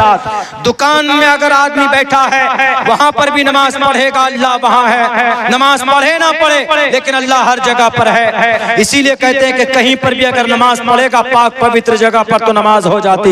इसीलिए जो लोग हमारी मस्जिदों को तोड़ रहे हैं, जो लोग हमारे मदरसों में बुलडोजर चला रहे हैं, तो सुन लो, मदरसा किसी इमारत का नाम नहीं होता। मस्जिद सिर्फ छत और मीनारे का नाम नहीं होता, बल्कि जहां सजदा करे वही जगह मस्जिद। हमारी मस्जिदें तोड़ोगे तोड़ो, हमारे मस्जिदों मदरसों में ताले डालोगे डालो। जब भी इंशाअल्लाह पढ़ने पढ़ाने वाले बाकी होंगे, एक दरख्त के नीचे बैठकर कुरान की तालीम देंगे, वही दरख्त हमारे लिए मदरसा बन जाएगा। नमाज का वक्त होगा, हम चटाई बिछाकर, हम अपने कपड़ों को बिछाकर, हम इस जंगल में बैठकर, घास के ऊपर बैठकर नमाज पढ़ लेंगे, वही हमारे लिए मस्जिद हो जाएगा। गजा पट्टी में एक भी मस्जिद नहीं है, मलबे पे लोग नमाज पढ़ रहे हैं, क्या उनके लिए मस्जिद नहीं? नहीं, बल्कि आलीशान मस्जिद से ज्यादा मजा आपकी नमाज में उस वक्त आता है जब आप किसी सुनसान और किसी बंजर जगह पर नमाज पढ़ते हैं। उस वक्त का मजा ही कुछ और होता। आलीशान एयर कंडीशन में नमाज पढ़िए, कोई मजा नहीं है। जाइए गजा पट्टी में, एक भी मस्जिद नहीं है। यहूदियों ने सारी मस्जिदें तोड़ दी है, लेकिन मस्जिद के मलबे पर नमाज अदा करते, वो लोग जुमा पढ़ते। एक भी मदरसा नहीं है। टेंट लगाकर समाज की बहू बेटियां रहती है, उस टेंट के नीचे कुरान की तालीम देते हैं। पिछले पौने 2 साल में 60,000 हाफिज कुरान पैदा हुए सरजमीन गजा पट्टी में। मदरसों को तोड़ा, मदरसों को शहीद किया कि नहीं, मुसलमान तो मदरसों से ही पैदा होते हैं। मदरसा उस जगह का नाम है जहां पर कुरान और हदीस की तालीम होती है, वही जगह हमारे लिए मदरसा।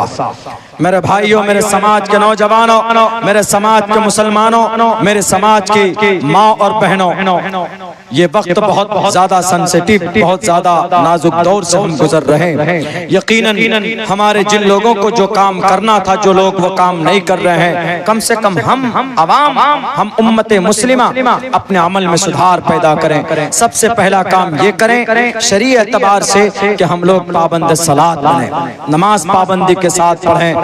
मर्द हो, बूढ़ा हो, जवान हो, बालिग हो, औरत हो, कम से कम पाबंद सलात नमाज पढ़ें।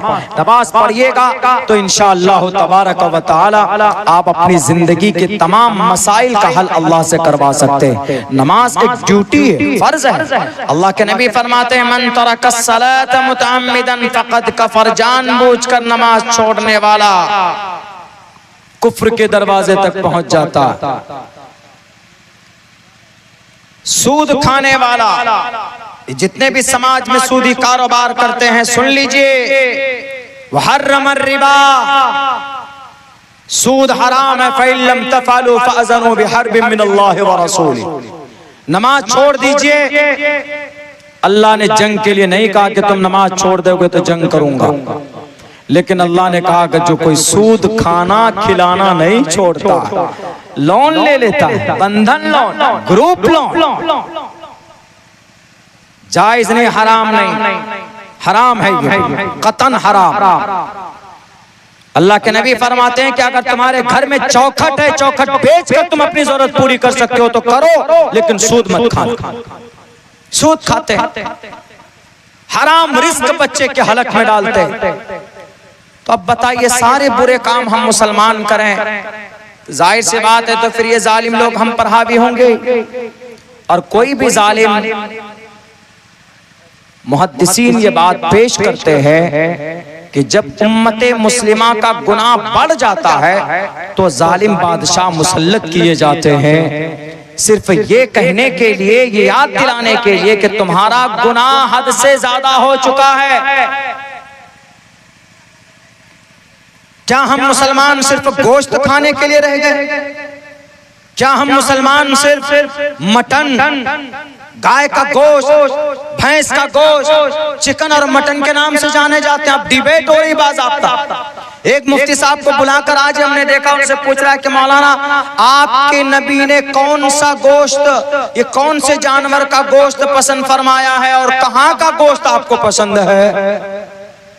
बताइए, कोई बात है? यानी अगर ऊंट का गोश्त आप पसंद फरमाते थे तो ऊंट का गोश्त कहाँ का पसंद फरमाते थे? ये कोई सवाल है? ये मीडिया वाला पागल हो गया। उनको सवाल ये करना था कि 4 नौजवान को क्यों मारा। उनको सवाल ये करना चाहिए था कि इस देश के अंदर हिंदू मुसलमानों के बीच में नफरत की दीवार क्यों खड़ी की गई। उनको सवाल ये करना चाहिए था कि हमारा देश तरक्की के मामलों में पीछे क्यों है।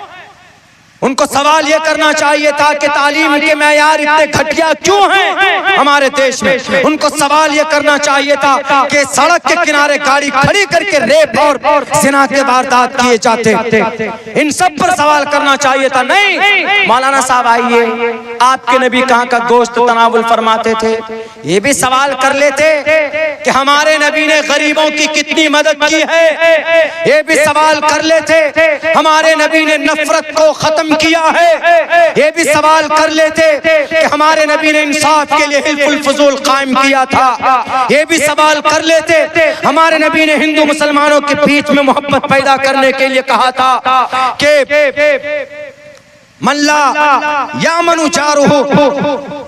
अल्लाह के नबी अलैहिस्सलाम फरमाते हैं कि आदमी जन्नत में नहीं जा सकता अगर उसका पड़ोसी उसके जुल्म से परेशान है। ये मुसलमान के लिए, मुसलमान तू जन्नत नहीं जा सकता अगर तेरे पड़ोसी तेरे जुल्म से परेशान है, तो तू जन्नत नहीं जा सकता। कितनी बड़ी इंसानियत की बात। एक यहूदी की जनाजे मैयत जा रही, अल्लाह के नबी खड़े हो। बुखारी के अंदर रिवायत मौजूद है। साहबा ने पूछा कि अल्लाह के नबी वो तो यहूदी था। अल्लाह के नबी ने कहा यहूदी था लेकिन इंसान तो है ना वो। इंसानियत का ये रिश्ता बताया। ये सवाल नहीं पूछो नबी तुम्हारे गोश्त कहाँ का पसंद करते। मैं मुसलमान हूं, मैं गोश्त नहीं पसंद करता हूं। मेरा खाना चाय रोटी दाल साग सब्जी ज्यादा। हम आपके यहाँ भी आज जो आए माशाल्लाह आपने अच्छा खाना बनाया, बिरयानी बनाई, मटन भी बनाया, चिकन भी बनाया, लेकिन मेरा जो पसंदीदा खाना है वो दाल रोटी है या चाय रोटी।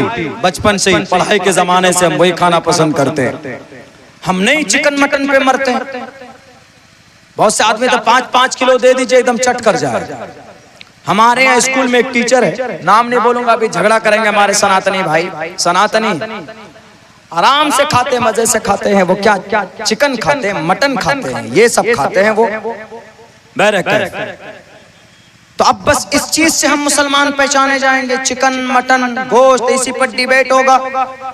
अरे ये भी पूछो कि मुसलमानों में तालीम के मैदान में इनको इतना क्यों पीछे रखा गया, इनके लिए क्या सहूलतें हैं। सच्चर कमेटी के हिसाब से इनकी जो गुर्बत है किस वजह से है। मुसलमान कुरान पर शरीयत पर अमल करता है तो कुरान का पैगाम क्या उम्मत के लिए, इंसानों के लिए, इंसानों की भलाई के लिए, चीज नहीं पूछेंगे। बस एक लफ्ज पुलवामा में पहलगाम में आया, पाकिस्तान से दहशतगर्द नाम पूछकर मारा कि कलमा पढ़ो, जिसने पढ़ा ला इलाहा इल्लल्लाह बख्श दिया, जिसने नहीं पढ़ा गोली मार दिया। तो अब यहीं से दिमाग चढ़ गया सबका कि नहीं वो टोटल दहशतगर्द मुसलमान थे। दहशतगर्द मुसलमान नहीं हो सकता, जो मुसलमान होगा वो दहशतगर्द नहीं हो सकता। अगर उन्होंने ऐसा किया है तो बताओ कुरान की कौन सी आयत है जिसमें लिखा है कि तुम कलिमा पढ़ो, पढ़कर पूछो और मारो। कुरान में तो ये कहा गया मन कतल नफ्सन बिगैर नफ्सिन और फसादिन फिल अर्ज़ि फकन्नमा कतल अन्नास जमिया। बिना बात के कोई किसी को मारता है, अगर किसी एक आदमी को मारता है तो पूरी इंसानियत का कत्ल करता है। वमन अहयाहा फकन्नमा अहया अन्नास जमिया। अगर कोई एक आदमी की जान बचाता है तो गोया वो पूरी इंसानियत की जान बचाता। क्या दलील है कि जो बंदूक पे गोली चलाने वाले थे वो मुसलमान थे। मुसलमान जो होगा, आशिक रसूल जो होगा, वो तकलीफें बर्दाश्त कर लेगा लेकिन किसी को तकलीफ नहीं देगा। 13 साल तक नबी तकलीफ में रहे, परेशानी में रहे। शैब अबी तालिब में 3 साल तक बाइकाट किया गया, बिना खाने और पानी के सहाबा रहे। बच्चे तड़प तड़प कर मर गए थे, माओ ने अपनी जानें दे दी थी, लेकिन अल्लाह के नबी ने किसी पर जुल्म ज़्यादती नहीं की थी। हम उसी नबी के मानने वाले, हम उसी नबी के आशिक हैं, हम उसी नबी को फॉलो करते हैं। हम तशद्दुद का रास्ता अपना नहीं सकते, कभी भी नहीं जा सकते। और आप भी मत अपनाइए। वो जो टेररिस्ट हैं वो तो बाज़ाब्ता टेररिस्ट है जिन्होंने नाम पूछकर गोली मारी, लेकिन उन टेररिस्ट का मुकाबला और उनका बदला अगर किसी ने भारत से लिया है तो वो भी उस बेटी का नाम देखो, उस बेटी का नाम कर्नल सूफिया कुरैशी, जो आशिक रसूल यानी जनाब मोहम्मद रसूलुल्लाह पर उनका ईमान और आस्था रहा होगा। वो अलग बात है कि वो मुशर्रा उनका लिबास नहीं है, लेकिन इस्लाम से ताल्लुक है, नबी के ऊपर उनका ईमान है, कुरान करीम के ऊपर उनका ईमान और आस्था। सच्चा मुसलमान वो होता है जो देश से भी वफादारी करता है और अपने कुरान से भी वफादारी करता है। इसीलिए मैं कहा करता हूँ कि कुरान को बदनाम और मुसलमानों को किसी एक वाक़े के जरिए से बदनाम बदनाम न किया जाए, इसलिए कि मुसलमान कभी भी तशद्दुद का रास्ता अपना नहीं सकता। उन्होंने मुसलमानों को बदनाम करने के लिए ऐसा किया। हम तो खुले लफ्जों में कहते हैं, अगर कोई मुसलमान अगर अब्दुल्ला सालिम में किसी एक आदमी का मर्डर करता, मैं फिर इस्लाम से मेरा कोई ताल्लुक नहीं, इसलिए कि इस्लाम मुसलमान उसी को बोलते हैं जो कुरान और हदीस को मानता हो। कुरान और हदीस के खिलाफ जो कोई जाएगा, खुदा का फैसला है कि वो मुसलमान नहीं। ला युमिनून हत्ता युहक्किमुका फीमा शजरा बैनहुम। इसीलिए खुदा के वास्ते इन मुसलमानों को टारगेट करना बंद कीजिए। भारत के अंदर हम मुसलमानों को टारगेट किया जाता और हम मुसलमान बुज़दिल की तरफ बैठ जाते हैं। मुसलमानों बुज़दिली की जरूरत नहीं, डरने घबराने की जरूरत नहीं। ईमान मजबूत रखो, अल्लाह की जात पर भरोसा रखो, पाबंदी से नमाज पढ़ो। अभी कुर्बानी का मौका आ रहा, बढ़ चढ़ कर कुर्बानी दीजिए। अल्लाह के नबी की सुन्नत और हजरत इब्राहिम अलैहिस्सलातु वस्सलाम की यादगार। गरीबों इस वक्त में देखिए कि आपके समाज में कहाँ गरीब है, उन तक आप कम से कम जो आप बकरा ज़िबा करते हैं उनका गोश्त पहुंचाइए और ये कुर्बानी अदा करना चाहिए। ये तो करेंगे हम मुसलमान, चूंकि साल में एक बार आता, लेकिन नमाज नहीं पढ़ते, ज़कात नहीं देते हम मुसलमान, चुगलखोरी करते हैं, गीबत करते हैं। इन्हीं बेअमली की वजह से अल्लाह तबारक व तआला की मदद भी नहीं आ रही। अल्लाह की मदद के लिए दो चीजें जरूरी है, ईमान बिल यकीन, अल्लाह की जात पर मजबूत ईमान और आस्था, ये जरूरी है। और दूसरी चीज क्या, नेक अमल जरूरी। ये दो चीज होंगी तो अल्लाह आज भी मदद भेजेगा। आज भी अल्लाह मदद भेजने के लिए किसी जिब्राइल के किसी फरिश्ते का मोहताज नहीं। वो तो कह देता कि जाओ, सिर्फ एक इशारा, अल्लाह चाहता है हो जाता। इसीलिए नेक अमल करो, अच्छे अमल करो मुसलमानों, अल्लाह आज भी आपकी मदद करेगा। ये जितना भी जुल्म हो रहा, जो बादशाह लोग कर रहे हैं, अल्लाह खुद इनको देख लेगा। जुल्म करने की परमिशन नहीं है किसी को भी, इस्लाम में तो है ही नहीं, हमारे हिंदू धर्म में भी नहीं। आज जितने भी राजा लोग बैठे हैं गद्दी पर, कुर्सी पर, जो जिम्मेदार हजरात हैं, उनके लिए पता क्या आदेश है? मनुस्मृति का एक मंत्र, उस मनुस्मृति में कहा गया, राजा तो धर्म से तो इस्यात पर जाना मचोपकारका। राजा को चाहिए कि ऐसा कानून ना बनाए, ऐसी स्थिति पैदा ना करे जिससे दूसरों को, प्रजा को तकलीफ पहुंचे। हकीकी राजा कौन होता है? राज्यम धर्मेण यो भारतास राज्यानाथ यज्ञ स्मृतम। हकीकी राजा वही होता है जो लोगों के लिए इंसाफ करता है, और जो इंसाफ नहीं करता, जा नरपति पर जा दुख दाता, सो नर तुरत नरक में हो जाता। जो प्रजा पर जुल्म करता है, नए नए कानून लाता है, धर्म के आधार पर कानून लाता है, टोपी दाढ़ी देखकर कानून लाता है, जात मजहब बिरादरी देखकर कानून लाता है, जा नरपति पर जा दुख दाता। जो राजा, जो मुखिया, जो सरपंच, जो एमएलए, जो एमपी, जो डीएम, जो एसपी, जो पदाधिकारी, सबको ये मंत्र फिटाता, जा नरपति, जो भी आदमी प्रजा पर जुल्म करता है, सो नर तुरत नरक में हो जाता, मरने के बाद फौरन वो नरक में जाएगा।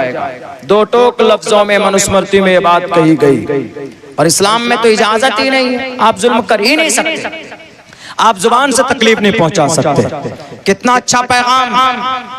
इसीलिए आप अपना अमल दुरुस्त करो, इंशाअल्लाह अल्लाह तबारक व तआला दूत को जरूर भेजेगा।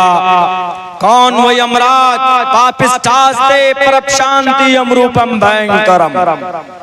दूत को भेजेगा यमराज इन सब से हिसाब लेने के लिए। कोई बचा जालिम आज तक? सबका खात्मा होगा और होगा, लेकिन हमारा अमल तो ठीक हो, हम जमीन पर दुआ करें आसमान तक तो पहुंचे। हमारा ईमान इतना मजबूत नहीं, हम बेअमल मुसलमान हैं। कोई भी परेशानी में दुआ करते अल्लाह कबूल ही नहीं करता। क्यों?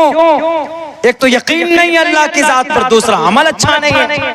और अल्लाह की मदद के लिए ये दो ही चीजें जरूरी है जो सहाबा में थी। इसलिए सहाबा दुआ करते थे, अल्लाह उनकी दुआ कबूल करते थे। तो इसीलिए मुसलमानों ये वक्त है, ये ज़रूरत है हम मुसलमानों के लिए। अल्लाह ने सबसे बेहतरीन शरीयत हमारे बीच में हम शरीयत से जुड़ने का आपको और हमें मौका अता फरमाया है। इस शरीयत के मुताबिक अगर ज़िंदगी गुजारेंगे तो इंशाअल्लाह तबारक व तआला हमारी ज़िंदगी के अंदर बड़ी खुशहाली आएगी और अल्लाह इन तमाम से खुद ब खुद निमट लेगा। और वो चीज़ ज़रूर अपनाने की कोशिश कीजिए जो बातें मैंने आपके सामने रखी। अगर इस तरह का निज़ाम बनता है, गांव के समाज के लोगों को बैठकर फिक्रमंद होइए, वरना ये रस्मी जलसा करने से कोई फायदा नहीं। कि चलो अभी कुर्बान भाई बोल रहे थे कि मौलाना हमने मशवरा किया कि अब्दुल्ला साहब को बुलाना है, तो नौजवान तैयार हुए और हमने कहा कि हम मौलाना साहब की जिम्मेदारी लेते हैं। तैयार हुए, बहुत अच्छी बात, आपने जलसा किया, बहुत अच्छी बात, लेकिन इस जलसे का एक रिजल्ट निकालें। ये कोई बहुत बड़ा काम मैं आपको नहीं बता रहा, कोई बहुत बड़ा काम नहीं। सोशल मीडिया का जमाना है, एक कमेटी बनाइए गांव समाज की, कमेटी के अंदर में ऑनलाइन सारा काम हो जाएगा। रजिस्ट्रेशन में कमेटी एक ट्रस्ट बनाइए, 14-15 हज़ार रुपए खर्च होते हैं। जाइए उसका एक अकाउंट बनाइए, बाज़ाब्ता शेयर ज्वाइन अकाउंट बनाइए, हर महीने के अंदर में ऑडिट कराइए, जो लोग बाहर बैठा वो भी, ताकि अगर कोई नागहानी कोई काम, उसमें एक आदमी को मुतय्यन कर दीजिए बाज़ाब्ता कि उस कमेटी का ये आदमी वर्कर होगा, काम करेगा, उसको बाज़ाब्ता सैलरी दीजिए। अगर आप उस कमेटी के जरिए से मकतब चालू करते हैं तो जो हमारे नौजवान हैं, पढ़े लिखे हैं, मैट्रिक किए हुए हैं, ग्रेजुएशन किए हुए, जिनकी नौकरियां भी नहीं लगी है, कम से कम पढ़ाएगा 5-6 घंटा तो उसको 10,000 रुपए की सैलरी भी मिल सकती, रोजी रोटी का इंतजाम भी हो सकता, खतरा खतरा से दरिया बनता। इसीलिए बहुत छोटा है लेकिन बाज़ाब्ता बहुत मौसर है। 1.5 करोड़ यहूदी है पूरी दुनिया में, उन्होंने दुनिया के नाक में नकेल डाल दिया। क्या किया उन्होंने? पैसे कहां से आते हैं उनके पास? अमेरिका ने दिया, अमेरिका बाद में उसको सपोर्ट करता, लेकिन उन्होंने 200 पाउंड 300 पाउंड 38 तंजीमें बनाई उन्होंने, 38 यहूदियों की हेल्थ पर, यानी हॉस्पिटल के लिए अलग तंजीम, तालीम के लिए अलग तंजीम, साइंस के लिए अलग तंजीम, मैथ के लिए अलग तंजीम, ऐसे बांट लिया। और सारी तंजीम में लोग डोनेट करते हैं पैसा। फंड जरूरी, फंड नहीं है तो आप कुछ नहीं कर सकते, फंड जरूरी। और हमारे यहाँ तो ज़कात का प्रावधान है, ज़कात का प्रावधान है हमारे। आप नहीं दे सकते तो पूरे साल का ज़कात निकाल कर एक बार उसी में दे दीजिए। और फिर आस पास में अगर कोई इदारा है उसको पैसे की जरूरत पड़ेगी तो आप वहां से मदद भी कर सकते हैं। और ऐसा करने वाले कर रहे हैं, कम से कम 15 से 20 मदरसे ऐसे चालू हो चुके हैं और आराम से चल रहे हैं। यही औरंगाबाद करीब में पटना से उधर इतने बड़े बड़े जंगल निकला। मौलाना लॉकडाउन के बाद कोई निजाम नहीं है, पैसे ही नहीं आ रहे, गांव वालों को जोड़ा, 300 नौजवान थे, उम्र दराज भी थे उनमें कुछ। हमने कहा कि ये 300 मेंबर चलाएंगे। हमने कहा कि ये मदरसा अगर शरीयत इस गांव में जिंदा देखना चाहते हैं तो इस मदरसा को जिंदा रहना होगा। बोला मदरसा चंदा कौन करेगा मौलाना मदरसे का? हमने कहा कि चंदा नहीं होगा, 2 आलिम दीन को बुलाइए, उनको बहाल कीजिए, 10-10 हज़ार रुपए सैलरी तय कीजिए, चंदा आप लोग देंगे। बोला हम लोग चंदा कहाँ से करेंगे, हम तो फला ताल्लुक, हम तो फला बिजनेस में, वो जॉब में, वो वहाँ। हमने कहा रे वहीं से देना है। हमने कहा कितना दे सकते हैं? 500 रुपए दे सकते। बोला मौलाना हम लोग महीने में तो 1-1 हज़ार रुपए दे सकते हैं। और अल्हम्दुलिल्लाह वो इलाका जाएंगे आप, उनमें बहुत से इलाके बस्तियां ऐसी जो बहुत खुशहाल है, जैसे आपके यहाँ, आपके भी अल्हम्दुलिल्लाह बहुत से लोग खुशहाल। उन्होंने कहा मौलाना 1-1 हज़ार दे देंगे। कोई आदमी बोला हजरत मैं तो 2 हज़ार दे दूंगा, हजरत 3 हज़ार दे दूंगा। आज उस मदरसे में अरबी पंजुम तक तालीम है और 250 बच्चे हैं, सिर्फ 2 साल। चंदा नहीं होता, ऑनलाइन सिस्टम किया हुआ, बस महीने की 30 तारीख को QR कोड जनरेट होता है ग्रुप में, सब अपना अपना फोन पे से 2 सेकंड में पैसा आ जाता है। 2 सेकंड। पढ़ाने वाले को पसीना नहीं बहाना पड़ता हमारे आलिम दीन को कि यहाँ रसीद लेके भटको, वहां रसीद लेके भटको, नहीं, वहीं पर हो रहा। बहुत से लोगों का ज़कात भी वहीं से अदा हो जा रहा। वो नजरों के सामने देख भी रहे हैं कि भाई हमारा बच्चा पढ़ रहा है मदरसे के अंदर में, मदरसे में और भी बच्चे पढ़ रहे हैं। निजाम अच्छा है कि नहीं है बताइए। जब तक ये निजाम नहीं बनाएंगे तो सिर्फ जलसों से एक रात के लिए चीख चिल्ला कर नींद की कुर्बानी देकर कोई फायदा नहीं होगा। निजाम बनाइए, 100 आदमी जुड़े, 200 आदमी जुड़े, 1 साल में नहीं, 2 साल में नहीं, 3 साल में नहीं, 5 साल में निजाम बनेगा तो इंशाअल्लाह आने वाली 20 साल के बाद जो नस्ल तैयार होगी वो तब कहेंगे कि हमारे पूर्वज जो काम करके गए पहले बहुत अच्छा करके गए। इंशाअल्लाह हमारे यहाँ पर दीन भी जिंदा रहेगा, देश का संविधान भी जिंदा रहेगा। इंशाअल्लाह अमल करेंगे हम लोग। अल्लाह से दुआ करता हूँ कि अल्लाह सुब्हानहू व तआला हम मुसलमानों को कहने सुनने से ज्यादा अमल की तौफीक दे। मेरे भाइयों, लंबा सफर करके आया हूँ, तबीयत चूंकि थोड़ी सी नासाज है, इसीलिए 1 बजे के बाद भी वैसे आदमी का 1 बज जाता। जलसे का बेहतर टाइम जो है वो 1 बजे तक है बस, यानी आप 8 बजे शुरू कीजिए। बेहतर तो यह है कि मुकर्रर ज्यादा है तो इशा के मगरिब के बाद ही शुरू कर दीजिए, लेकिन आपके यहाँ चूंकि इशा के बाद का शायद निजाम है, इशा के फौरन बाद शुरू कीजिए। 1 बजे तक जलसा कीजिए, जलसा के बाद दुआ कीजिए, सो जाइए, उठकर फजर की नमाज पढ़िए। जलसा किया, पता चला कि 3 बजे दुआ हुई, जाकर बिस्तर पर लेटे तो 8 बजे उठे, इतना मारेगा अल्लाह कल क़यामत में बंदर की तरह लाल कर देगा मार मार कर कि जलसा करना जरूरी नहीं था, फजर की नमाज जरूरी थी। पढ़ी कि नहीं पढ़ी? इसीलिए फजर की नमाज हमारे लिए जरूरी, हम सब के लिए जरूरी है, सारी नमाजें जरूरी है। जलसे की तरतीब ऐसी बनाइए कि जिससे आपका दीन का जो अहम फरीजा है वो कभी मिस न होने पाए, खुसूसन नौजवानों से कि नौजवानों जो बातें आपसे आपके अमल के लायक के एतबार से है हम सब के लिए फायदेमंद है, उन बातों पर अमल करने की कोशिश कीजिए।